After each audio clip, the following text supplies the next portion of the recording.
This is Guardian Radio, your station for up-to-the-minute news, intelligent, interactive, and engaging conversation. 96.9 FM. The views and opinions of the hosts and guests are their own and do not necessarily reflect the position of the management and staff of Guardian Network. No weapon formed against me shall ever prosper. When you on my right off and me bends my shop, in Almighty God when me put me trust, none of them can stop me, me put God first. No gozo man can get rid of us. You and your opium man, you and your opium man, no one can help you. No. Stang baba da ba deng You ba and your God bring them, you and your God bring them, no them can save you. me can't tell you something. You have to call on Jesus, call the name of Jesus. Oi, He oi. is the answer. You and your Obia man, you gotta call on Jesus. Today, we're talking about African spirituality, right? I bring in a Pan-Africanist, right? I brought in a person who's responsible for culture, proponent of African culture, right? And I'm saying that a couple of y'all practices, I think is Obia. And if it ain't Obia, and he ain't know of Jesus, I might have a problem with that. Today, actually, I brought in Christopher Davis, historian, who, and I always have to ask you where you work now, even though I know where you work, but for the benefit of persons who are listening audience, to give credence on your specialty and what you do, can you kindly repeat that? And then we can start our conversation on what is Obia and why is it still in the books that is against the law? You know, in the Bahamas, despite our constitution said we have freedom of religion, you can be Hindu, you can be Buddhist, but you can't practice Obia in the Bahamas. That's against the law, despite what the Constitution say. So you're free to practice whatever you want. But we speak in African spirituality today. I have found out through research, we have scores, if not hundreds, of Bahamians who are practicing, who have embraced African spirituality. People in the banks, doctors, lawyers, who have, is it safe to say renounced Christianity, but have sought out a higher power, have returned to origin because God has touched them and said, hey, there is nothing sinister about being African, despite what they told you before. So that's what we're going to have a conversation about. Before that, and before I have Christopher Davis introduce himself and tell you where he's coming from, I want to read this live read, right? So Nassau Cruise Port presents Phil Stubbs live at the Amphitheater on Saturday, this Saturday, January 13th. I always say 13th wrong, right? Join Phil Stubbs and Nishi LS and Iris Store and the Spank Band for an amazing night of pure Bahamian music, sponsored by Kalik and Ron Ricardo. General admissions is $50. VIP is $75. Sky pods are also available. Get your tickets now at BahamasEtickets.com.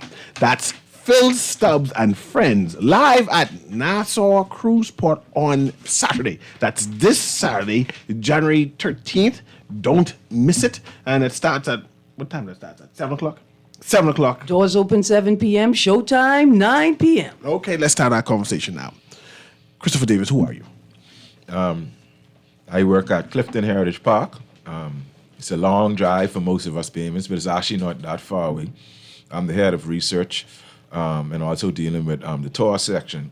And essentially, I'm spearheading a massive project where we seek to turn Clifton Heritage Park, or a section of it, I should say, into a very big sort of outdoor walking museum experience with some very profound history, particularly focusing on history, or let's say our story, as you like to use that analogy all the time. Not focusing on his story, but now more so focusing on our story. And of course, throwing some shade on William Wiley and the Loyalists. And when you say our story, you mean African story. Of course, we mean... And when you say African story, bringing back our topic, African spirituality. Well, that is definitely going to be one of the features out there at Clifton Heritage Park. You're going to have an Obia spot. Oh, yeah, we can have a spot focused especially on that. I don't want to say too much about it until it comes out officially with Clifton, but we can talk about some of those aspects, and that's, of course, why I'm here this morning. Okay. So thank you for having me. So what is Obia?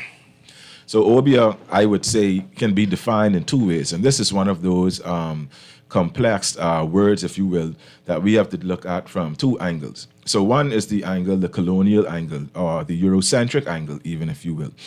And if you look at some of the earliest recordings of Obia in the Caribbean, you actually notice that some of them spell it O-B-E-R, right? Now, there's another theory. So unlike other African spiritualities, where a specific word you could trace directly back to Africa, so like voodoo comes from Vodum, which is from Togo and Benin, you understand? And Palo Mayombe comes from the Congo, you understand? So these are well-known African religions that are practiced in other countries where it's not considered illegal. And ironically, this is done more by indigenous Americans than it is Africans in the Western Hemisphere. So Obia, in essence, from the colonial Eurocentric point of view, was pretty much any African practice that was misunderstood or deemed evil. And this went in tandem with the demonization of African tradition, African custom, and even existing as an African, essentially being something that was not only wrong or immoral, but they also portrayed it as something that was even evil and anti-Christian, if you will. So you're trying to say Obia is magic? Depends on how you look at it, but from their perspective, it was magic, it was all of that. So just to put it in perspective, you have to understand the level of hatred towards Africans and, to use a modern term, racism that existed at that time, right? And so someone could come in there and see Grammy cooking sorcy. All they seen is a bunch of leaves in a pot. She cooking bush medicine for the community, and they would say that, oh, well, she conjuring up these things. And She's trying to say bush medicine was classed as Obia at one point in time? certainly. And when you look at the way the law is written, as a matter of fact, a part of the Obia Act, as you alluded to earlier, it actually says at the end, even for restoring a person to health. So all the aloe, all the Obia, all the take this plant and drink this for that, and take that one and rub that on this to make the sore go away, and all these different remedies that we have, all of that was actually also considered Obia, voodoo, African witchcraft, and evil. And these are things, of course, that we hold great pride in the Bahamas today. At one point in time, and in early 1900s, they made Obia against the law, right? One of the concerns was that a number of, due to protests, a number of Africans were poisoning their slave masters. Then also there were a number of Anglo and black people who sought medical assistance from Africans. Certainly. So they made it against the law. So, man, you can't practice that. You're no doctor. You practicing Obia if you give him Cersei. You practicing Obia if you give him aloe. Certainly. If you practicing Obia if you mix that nutmeg and whatever it is. Right, and if you actually think about it, Western medicine, relative to African medicine, even up until the 1800s, I would say, was relatively primitive in certain sections, right? So, for example, just to segue away from the Bahamas, but of course, something that's related to the entire world, is an enslaved man named Onesimus, who actually came from present-day Ghana, and he was enslaved by a man named Cotton Mather. And so anyone who's following, they could actually Google the name Cotton Mather, and you will see that he is a man who was touted as like the father of inoculation, the father of vaccination, even, if you will. And most medical doctors, people studying, they would learn about this man as this hero. But it was and a man that he had enslaved from Gold Coast, Onesimus, who had given him the remedy in discovering this inoculation, and also the discovery by Western medicine that we had something called an immune system. And what he did was he told his enslaver, Cotton Mather, to, when the scab of the smallpox scabs over, you take a thorn or needle and you stick that, and then you slice the person. They could get sick for 2 or 3 days. but then they would never catch that disease. As a matter of fact, this was common knowledge. So Onesimus wasn't even some doctor, actually. This was common knowledge throughout Africa. And Africans had inoculated, West Africans specifically, had inoculated smallpox at least 8 centuries before this notion of inoculation even became possible in Western medicine. And you could even go on to Dr. Felkin, who at a time when C-sections would pretty much end almost 100% with the death of the mother, he was seeing that Africans in Uganda, present-day Uganda, were performing C-sections, and they were seeing the woman walking around in 3 days, working in the field with the same baby she just delivered, strapped to her back, you know? I was reading a document about Junkanoo. Yeah. I know you did research on Junkanoo. Throw out your book now. That's where you go. Oh, yeah. Well, Black Rinse is the name of my book. On the cover of my book is one of the only real authenticated pictures of our hero, John Canoe. And the book is called Black Rinse, A New Perspective on the History of the African Diaspora in the Bahamas. They are available at several AMMC sites, though some of them are now sold out and will soon be replenished, but I think they're still available at Balcony House and Fort Fincastle. And of course, they are available at Clifton Heritage Park, where I work at right now. Yeah, I just want to say, you can throw that out, right? The book I was reading, actually it was a Bahamian excerpt from, I was doing research at the archives, Yeah. where it listed Junkanoo and the fire and worry too, as Obia rituals. Certainly. They said that when you beat that drum, the Negroes of the Bahamas gone into a trance, and they outlawed Junkanoo and said Junkanoo is a Obia ritual. I don't know if you heard anything about that. Oh, yeah, certainly. John Canoe was one of those things that was certainly defined as Obia. And in tandem with the Obia Act, you had things like the Vagrancy Act that wouldn't allow blacks to gather in too large of numbers. And to even speak about it, so when you look at modern African spirituality, talking about the religious side now, arguably the most influential culture coming from Africa is the Yoruba culture. And so when you look at African religion and spirituality throughout the diaspora, you see these groups called the Orishas, right? And specifically Shango. So though in my book I tell you that Junkanoo comes from the namesake, at least comes from Nana Jan Kwao, a.k.a. John Canoe I, the great Ahanta warrior from Princestown, who fought against the slave trade and won against that system for a number of years. There's also other Africans, of course, that came to the Bahamas prior to these first ships that came from Gold Coast, right? And many of us opine, and I've actually done a lot of empirical data research to kind of conclude it, most of us actually do come from the Niger Delta. And this is where the Yoruba people are from, the same people that influenced the biggest influences of African spirituality today. As a matter of fact, a song that we all know and love, I came down on a lightning bolt, 9 months in my mama's belly. When I was born, the midwife scream and shout, I had fire and brimstone That sounds like Obia. coming out of my mouth. Well, that's Tony McKay, Exuma, the Obia man, I can tell you, that sounds singing his Obia. song. I And know we don't Obia. even actually listen to that. And that song is overt Shango worship. What? Overt. Yeah, and we don't even see it. So if you understand it, and this is where I believe that the drum pattern of John Canoe actually comes from. Because Shango is the god of drums. He's the god of justice. Elijah, the chariot of fire, God sending him down for justice, and he using him as his kind of sword of justice, right? Shango also deals with masculinity, male virility, and all of these things. But Shango is the god of drums. And when you drum to Shango, you mimic both the heartbeat, so you have the doom-doom in John Canoe, right? And you also mimic the galloping of the horse. Because Shango also deals with the blood, you understand? So that's why you mimic the heartbeat, doom-doom, and then you mimic the galloping of the horse. So it's a rapid beat. And it's actually very different than the beats that you hear even in Princestown, done by what they call the Kundum drummers, right? So it's actually very complex history. And there were certainly spiritual aspects of John Canoe. And as a matter of fact, the royal family of the Ahanta people, where the tribe where John Canoe came from, these are actually family members of John Canoe I, blood relatives of John Canoe I. And they use cowbells in weddings, funerals, different ceremonies. They use it, and they say, we use cowbells to conjure the right energy. Side note, conjure comes from the Twi word from Ghana, kanche, right? So you see how even these aspects have been inserted into the common vernacular of the English language to show you the level and the effort that was put into demonizing African culture. You understand what I'm saying? So, but now back to the Ashanti region, they say the reason we ring these cowbells so ferociously. We ring these cowbells so ferociously in Junkanoo because we were trying to get our ancestors to come and rescue us from slavery. And as they would tell you, when you hear talks about ancestors and African spirituality, people get uncomfortable. But your ancestors are who? Your grandmothers, your grandparents, your great-grandparents. Why would they want to hurt you, right? Chris, Bahamians are terrified of magic. We're terrified of Obia. We're terrified of black religion, Yes. right? We have an aspect of a population of our culture, of our people, who do this voodoo thing.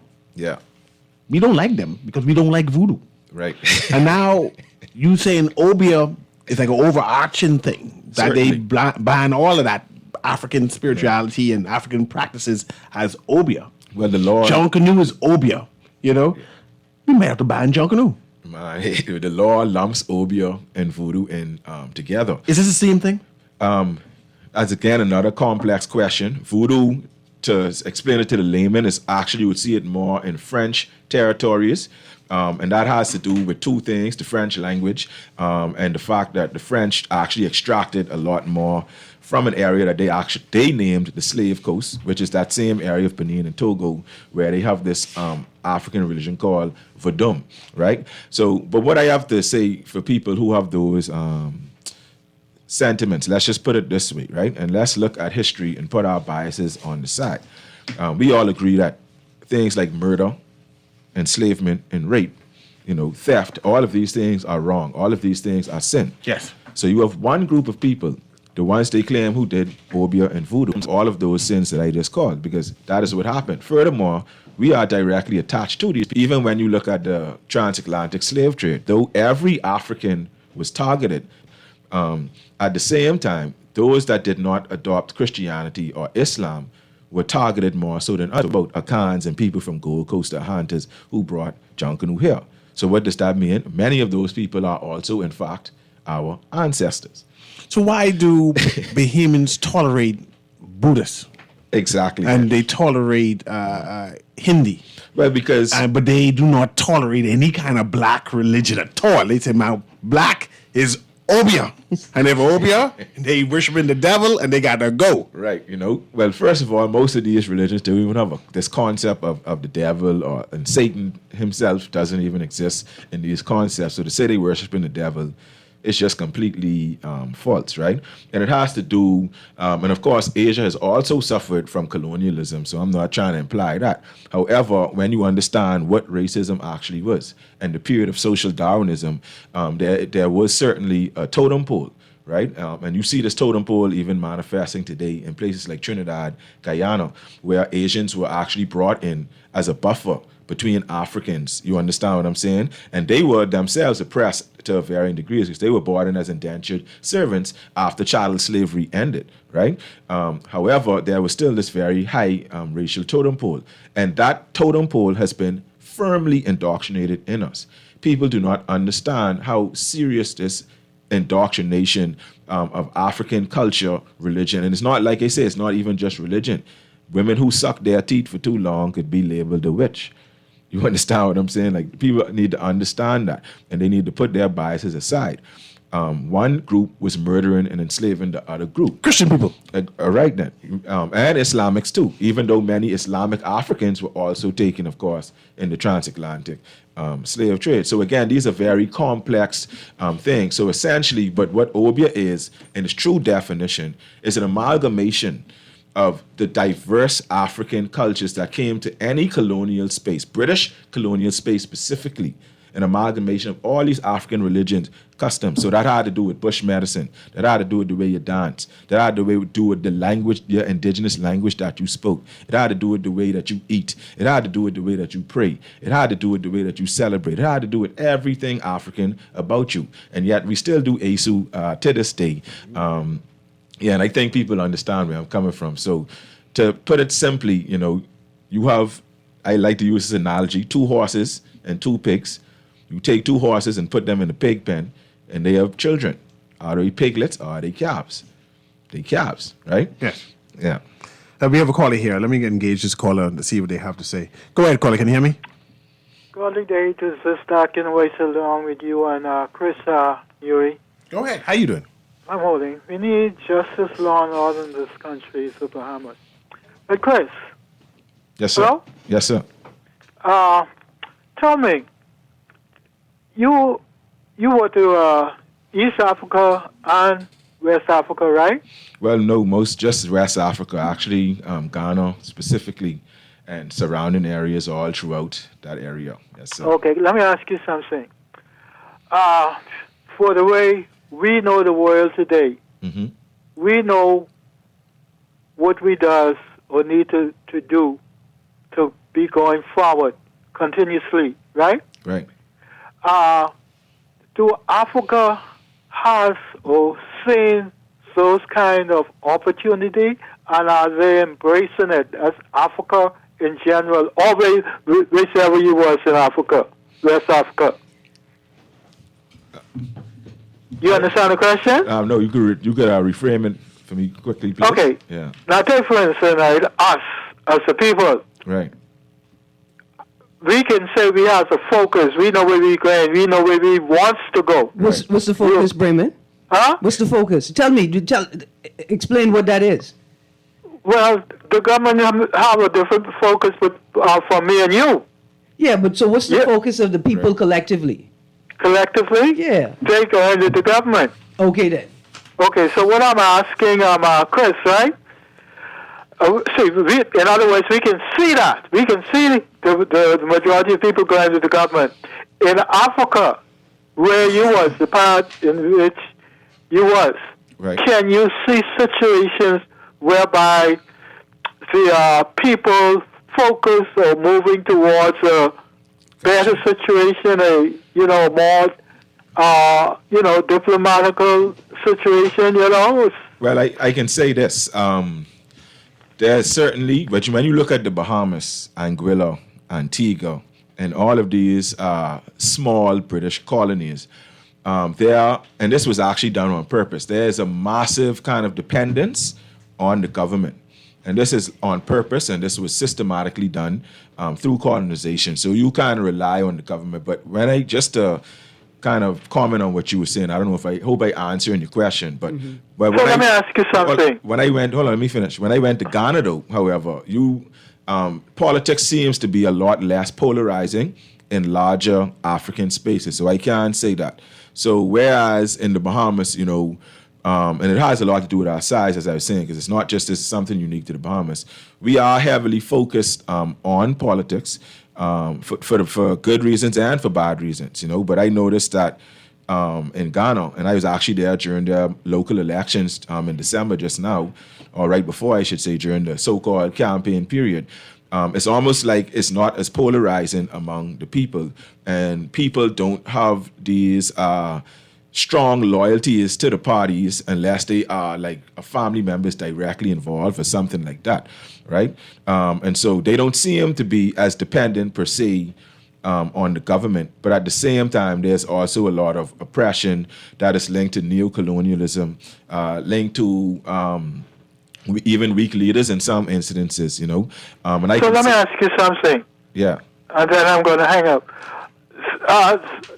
The area in which you speak, right? Right. They are more left wing or right wing? Certainly depends on the issue you're talking about.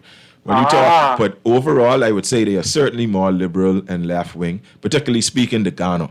So that's very different than another country in Africa now. So remember, Africa of like 53, 54 countries, and all of them are very much different. And within those countries, so Ghana, for example, has about 95 languages. You understand? So even though they are one nation, it's very difficult for us to even understand because we don't really identify.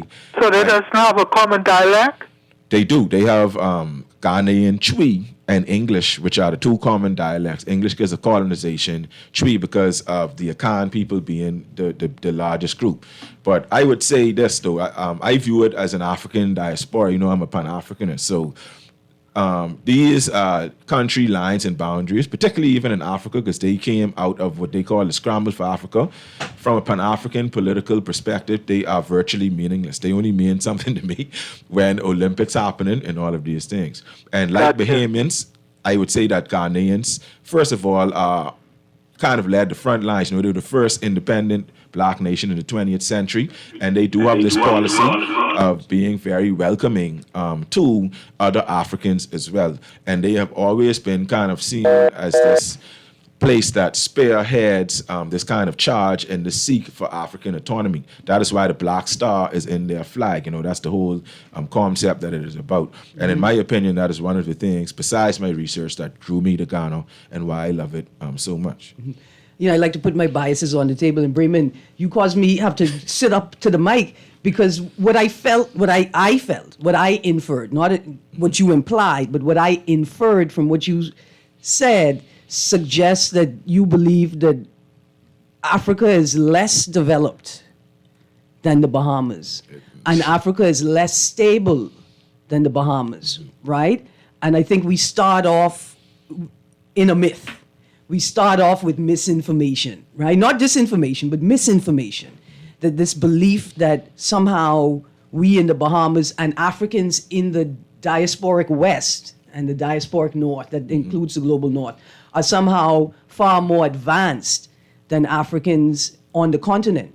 Right. And in Ghana, and I think even with the images of extreme poverty that are currently thrown at us, and the images of extreme disparity between wealth and poverty that are currently thrown at us, even that is programming, right? And I ask and urge Bahamians to consider whether we are truly far more advanced than our African continental brothers and sisters. Well, in Ghana, you could find a 95-year-old woman who, and they pay each other with something called Momo, which is mobile money. Yeah. Everybody paying each other via SMS text and all of these things. So they are far, like when it comes to going digital, they are leaps and bounds ahead of the Bahamas, generally speaking. We have some more callers here, but I want to ask or talk about Sage and IFA.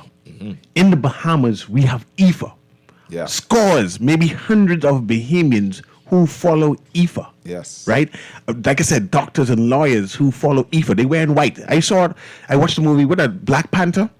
And Black Panther had all these Africans wearing white. And I'm watching and seeing Bahamians wearing this white outfit. And they claim they are IFA. Yeah. And I want to understand, what is this IFA?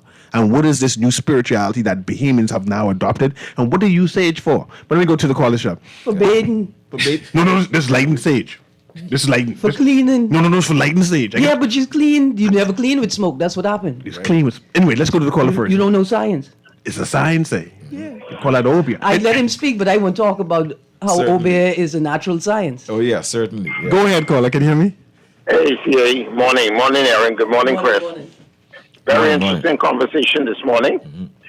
Just one very quick question here. Based on your survey or your observations in Africa, Yes, comparing it to the Bahamas, would you, and the influences, the external influences on the people in parts of Africa that you have visited, would you say that the people, the natural cultural influences that the people had from our ancestors are more at play, or do you find that the external cultures and ways that they do things outside of the natural ways that Africans actually were brought up through? Would you say that their natural influences are more at play, or would you say that the external factors are more at play in Africans? In other words, what I'm alluding to is the culture of the people. Are the people more resilient in terms of self-determination, or is it an external influence that is governing them or guiding them to the external factors from other countries that's playing a major role in the diaspora? That's all I wanted to ask. Thanks for taking my call. Yeah, that's a great question. Relative to the Bahamas, they are certainly more inclined to their indigenous and natural cultures. So as a matter of fact, I think Ghanaians consume 5% imported and 95% of what they consume is grown and manufactured there, and they complain about that 5%. Outside of someone with a serious mental illness or outside of somebody with a disability, you won't find a man begging on the street or a woman begging on the street. They can sell you something, and in Ghana, they have retained much of their African culture, and they are extremely proud of it. The outside influence has a lot to do more with political and in tandem with that economic exploitation. And so that is what the outside influence is, as it has always been. And this is actually a big crux of my Pan-Africanism, where the natural resources of Africa, because we like to buy into these myths of Bahamian natural resources that, sorry to break anybody's heart, is simply not true. But when we're talking about real natural resources, things like manganese, things like rubber, this is all throughout the Ahanta land, right? And the Ahanta land is where our people come from. That's where Jankanu come from. Right? They, just to give an example with them, have retained their culture so much, right? So just to give an example, I know Sister Erin will love this one. They have a plant called Nino, right? And this plant, Nino, is something that we know and we use as our most powerful medicinal herb. And when Is it Beijirino or Sarasi? Sarasi. Yeah. So when I go on there bragging about, oh, well, we used to drink Sarasi all the time and this and that, they look at me like their noses in the sky. It's like, hold on, what's happening here, man? Man, these people is use this, put it in their shoe to work on their circulation. They actually make purification baths using Sarsi, and they bathe themselves in it to keep people with bad mind against them away. Hang it over the door to keep the devil out the house. All these things. Science, right? And culture, because Sarasi is from the bitter melon family, and Asian cultures all over the world know bitter melon, know chlorella as a cancer-fighting agent, an immune system builder, right? There's science in it, but a culture story. So, and the way that the culture blends, right? I got a friend named Maria Govan. She Greek. Technically, she may not be a paper Bahamian, but she is all Bahamian. And me and Maria gone representing the Bahamas, and we gone into the Maroon Village on the Paramaribo, off the Paramaribo River in Suriname, Gunzi Village, right? And they say, look, you ain't taking the malaria medicine? Cool, we got some bush medicine for you. And when they give Maria that pot, my good Greek Bahamian friend, and she put that pot to her head and she horsebacked that. They was shocked because they didn't believe that this European descent woman swallowed, and we had to tell them this ain't even as bitter as Sarasi. You know that. Let's go to the caller again. And they have their own refining. It's actually make it taste a little good. I asked them how they do that because I was drinking they Sarsi. By itself, it was just as bitter, but they was doing it in these different drinks that was actually like a regular tea almost. The science. Go ahead, caller. Can you hear me? A pleasant good morning once again, everybody. Good morning. I listen to y'all talk about Africa. A lot of people talk about Africa, but I'm unfortunate, like some of y'all who actually visited Africa, the land. But a lot of people, they talk about Africa. I wonder if they know what they talk about. I'm a person, I watch a lot of BBC News. Now, BBC is not doggone prejudiced. They deal with news all around the world. And they show me some things in Africa where you got some cities in Africa look almost like New York when it comes to tall buildings and offices and so forth, skyscrapers and stuff. But the further away you go from the city out into the countryside and so forth, they got some tribes of people still living like thousand and cheetahs still over there. They still down on the grass with spear and shield and barefoot and stoop down around them. So when they say a lot of us came from Ghana, that was the shipping port where they shipped people to the west from. Like that was a shipping place where they stored the slaves and so forth, or the tribes that they caught. But people came from all over the different countries in Africa, and they brought them to Ghana to ship to the west. So we always say, we from Ghana. A lot of us say, we from Ghana. But we from many different parts of Africa. And when we talk about Africa, to me, it's very difficult to compare the Bahamas to Africa per capita with people, because Africa has been invaded by so much different countries like China, America, Canada, Europe, England over the many centuries. And most of their leaders became corrupt because them and the family made the best of everything, riding around in Rolls Royces and palaces and rich as a bat, while their own black people out in the country starve. And Ifa. Yeah. Anyway, so Who are these Ifa people in the Bahamas? And what they doing with the sage? right. So By just saying, No comment. the Bahamas has also been subject to cultural Oh, yeah. invasions over the last. physical too. I don't even Right? talk about From- African today. From No, 1492. I'm just saying. And that was before places like Angola. I mean, it was invaded. So I just saying, What that Bahamas ha- was actually invaded. What before that have a to lot do of African with my Ifa places. question? I want Well, we nobody. just wanted And out no, there. I just gotta say, and let's not forget that the indigenous population of Ghana exists. The indigenous population of the Bahamas is extinct, and so that in itself should be something that we never forget when we talking about that. And see, we have to get out of the attitude that the Bahamas is not a part of the globe of colonization. There's no such thing as good or humane colonization, humane slavery. You understand? And this is a part of that. So And to yeah. make the distinction that Ifa culture is not an invasion into Bahamian. I think that's Thank you. important. It's not an invasion into Bahamian culture. It is a retention. It is a retention Yes. and remnant. Right. Okay, let me go to my caller first because she had that chance. Go ahead, caller. Yeah, good morning to Ms. Green, Chris, and C.A. Newry. Yeah. Yeah, Chris, great conversation. Thanks for spreading light on the origins of inoculation that I've been saying for a while on the radio.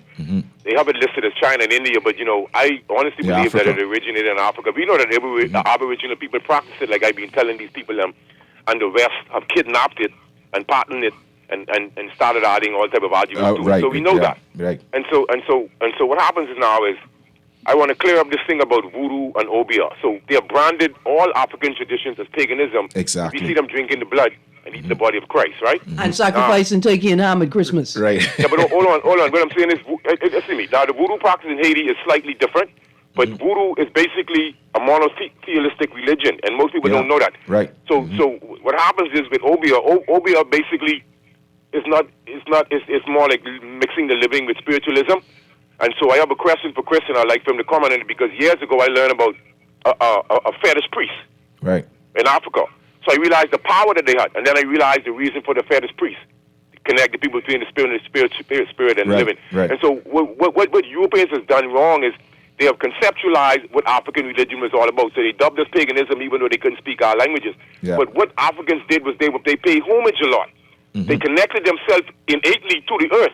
Yep. So they paid homage to the earth, the air, the sea, the plants. You see what I'm saying, Chris? Certainly, right. So this is misunderstood by Europeans. Yeah, and they say you No, worship these things, these inanimate objects. You're not worshiping and so, Chris, them. I Yeah. appreciate you so much. And so Sparky said something that made me realize Sparky was correct. We came from all over, but I love to lean on Chris' side because I deal with history. As Europeans discovered Africa, they basically came from the west and the northwest. So due to the topography of the land, they know they were unable to move into the inland without guidance from tribal people. So we must realize common sense to discern the truth from lie. Certainly. You see what I'm saying? And so the fact that Sparky said is true, that most of the people were really brought to Ghana for real. I think the name of the castle is Elmina, right? Yeah. Chris? Yeah, So, so- because my mom went there. I didn't went there. I didn't have to go there. But one thing I remember my mom telling me very profoundly, she said she cried and she saw the scratches in the concrete. And she said, listen, you can still smell the human stench within the confines of that that place, you see? And so this is why I always make the joke when I'm on a bus or I'm in an enclosed area and people have the windows closed. I'm saying we are used to suffocation, okay? And so I like how Chris is deconstructing and bringing out Africanism because we realize that we have been indoctrinated. And you could also comment on the Black Madonna and child. So the reason for the fetus priest was to instill fear and keep peace within the community. So the fetus priest would make it like a year of power. So if you do something, then you will wake up in the morning, you'll be dead. Someone would sneak a fly, there 3 weeks, a testes fly or whatever, you there 3 weeks later, sneak a snake or find some way to poison you or kill you and then make it look like the fetus priest of power. Yeah, so right. this is why Obia has become dubbed, Yes. because it's being dubbed as evil, because people use it for evil. Bless them. Well, I wouldn't say they use it for evil. It's all about context. So, because if a woman poison a slave master, that's not evil. We have to get into this mindset of And this is what Obia was using the Bahamas for. Charlotte DeVoe, South Carolina, just to name one, right? Thanks to Tamika Galanis for exposing that, right? But essentially, if a woman employs a slave master, that is not evil. That is a celebration of our freedom. So these are even the things we celebrate when we talk about majority rule. This is the march to it. This is the struggle for freedom. You know, just like if I kidnap you and your family right now, and you incapacitate me to free your family, you are a hero. So, MLK say peace is not the absence of violence, it's the presence of justice. Right. And also, I would like to comment and just say blatantly, because I know we're running out of time, Africans are not to blame for the transatlantic slave trade. You all need to put that in your pipe and smoke it. You mean us? We sell each other? I mean, we say it ain't you, but it ain't Africans as a collective. Why are Africans the only people blamed for their own genocide? And at the same time, we will admit that Africans have suffered the most from genocide. So when I come back on it for another show, we can definitely dive. So we still have 15 minutes to go to commercial break. Okay. I just want to say happy birthday to Sean Ford from his wife Royanne and his 3 children. Happy birthday again, Sean. That's Sean Ford. And this is Guardian Radio AM. We'll be right back for the last 15 minutes. We're hoping that Christopher can start talking about these evil people. Yeah. We'll be right back. Why you say it like that? That's how I talk. Yeah.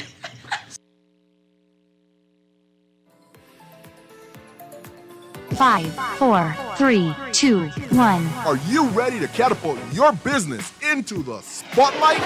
Introducing Guardian Business Boost. Ignite your success, and it's absolutely free to join. Did you say free? Yes, free. Guardian Business Boost is not just a program. It's your ticket to unprecedented visibility and growth. The Guardian Media Group is committed to helping the Bahamas prosper by creating new opportunities for small businesses, who are the key drivers of that growth. How does it work? It works by first registering your business with the Guardian Business Boost at thenassauguardian.com. Then, each month, Guardian Media will pick and boost 5 businesses with 1 month of free ads across our multiple advertising platforms. The Nassau Guardian newspaper, website, Guardian Radio 96.9, Star 106 Hits, and all social media platforms. Catapult your business into the spotlight with Guardian Business Boost. Sign up for free today at thenassauguardian.com. Nassau Cruise Port presents Phil Stubbs Live at the all-new Nassau Cruise Port Amphitheater, January 13th. Gates open at 7 p.m., showtime 9 p.m. Book your tickets now at BahamasEtickets.com. General admission $50, 75 VIP.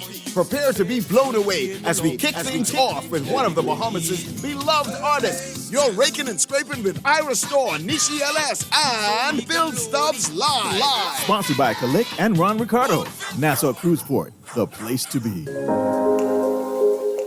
Love the show? Want to give your support? Become a sponsor today. Call 302-2300 for our rates and packages. That's 302-2300. Become a sponsor on Guardian Radio 96.9 FM. Fresh news, smart talk, all day. This is Guardian Radio 96.9 FM. Fresh news, smart talk, all day.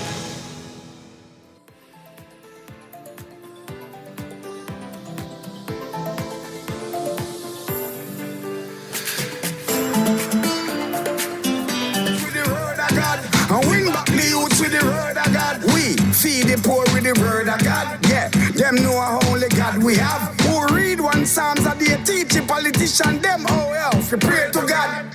God everywhere we chat. And welcome back to Guardian Radio AM. Of course, I'm talking to Christopher Davis from Clifton Heritage and one of the historians there, researchers there.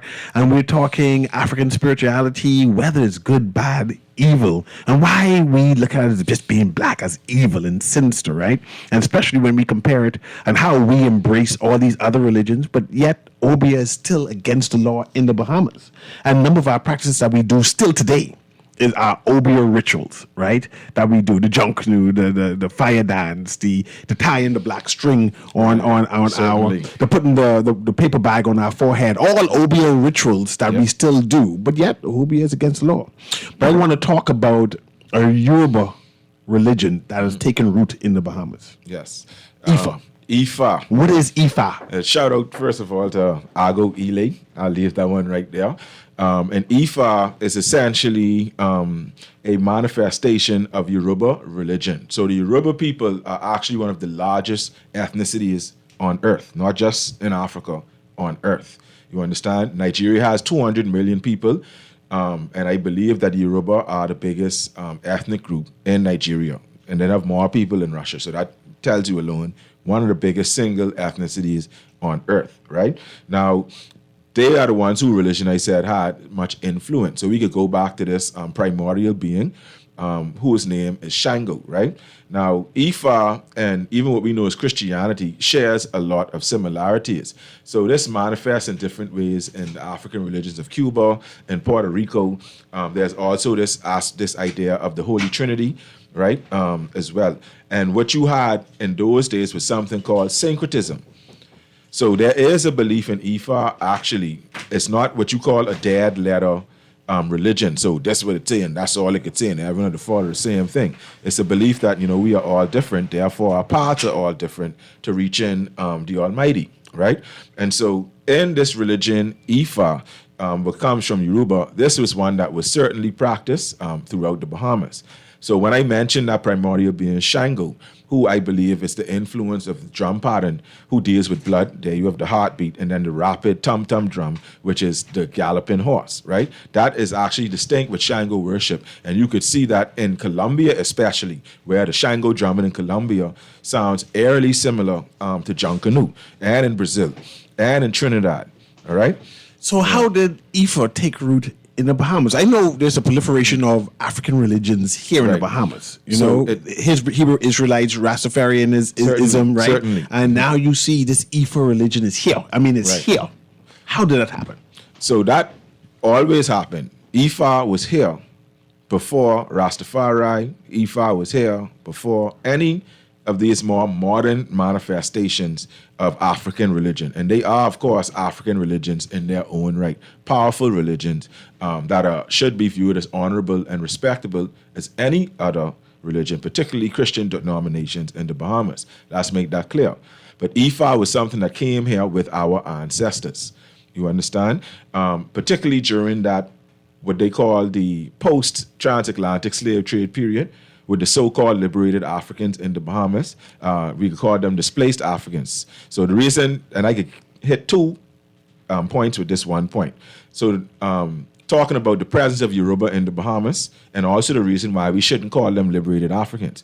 So on May 10th of 1838, about 1,200 people landed here on two ships that came from Lagos, which at the time was like pretty much the proverbial capital of Yoruba land, where the Yoruba people land. And this was almost all Yoruba people. About 6 to 8 weeks later, that is when emancipation came. That was the end of chattel slavery. So here you are now, a so-called liberated African in a British colony, which by itself is an oxymoron, right? A liberated African in a British colony. You watch most of the black people chattel slavery and 1838, their apprenticeship period, we should say, in 1838. Everybody is now free, but you got to serve another 12 years working for the same loyalists, the same European people, right, as an apprentice / indenture. So that is why they are displaced. But it also shows you at a time when our population was still, I believe, under 30,000 people. Here you have about 1,200 people landing on one day, all of them being Yorubas. You understand? And this doesn't even include ships like the Rosa that brought people like the Aeneas's ancestor, who then became named Britain Aeneas, who arrived there as a child. And then you have other ships that come from all over Africa. Ghana has the most forts. There is also this belief, people don't understand how large Africa is. So the people that went to a fort, they generally came from that region, maybe a little bit inland. There are about just under 50 forts, I believe, or under 60, all along the west coast of Africa that were involved in the slave trade. Ghana has the most. And the Ahanta region, where we come from, have the most, at least where the first 3 ships came from, have the most in Ghana. You understand? And so there's always a lot of confusion. And then, of course, this leads to all of the victim blaming that you see in the Maafa. According to our history book, Bahamian history books, we had a number of Yoruba societies. Right, exactly. What happened to them?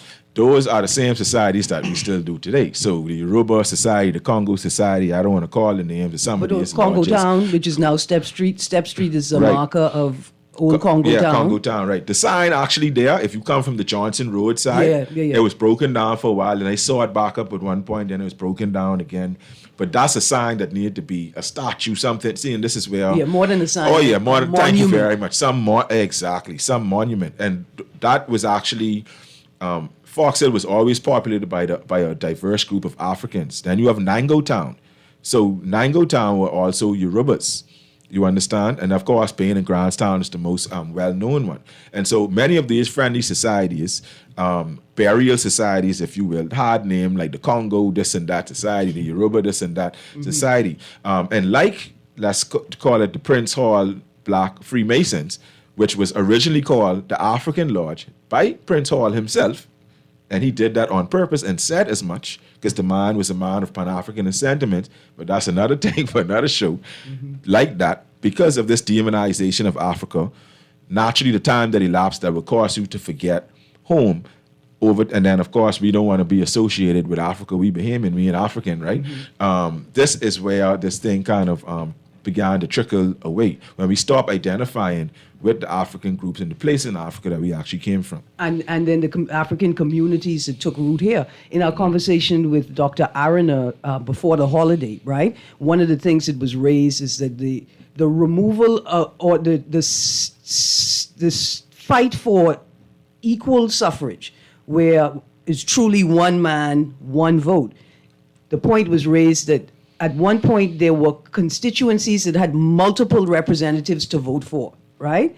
Some constituencies only had one representative to vote for, and some other constituencies had 3 to vote for, right? Now, in this historical reflection, now I want to know, were the constituencies that only had one representative, were they predominantly African?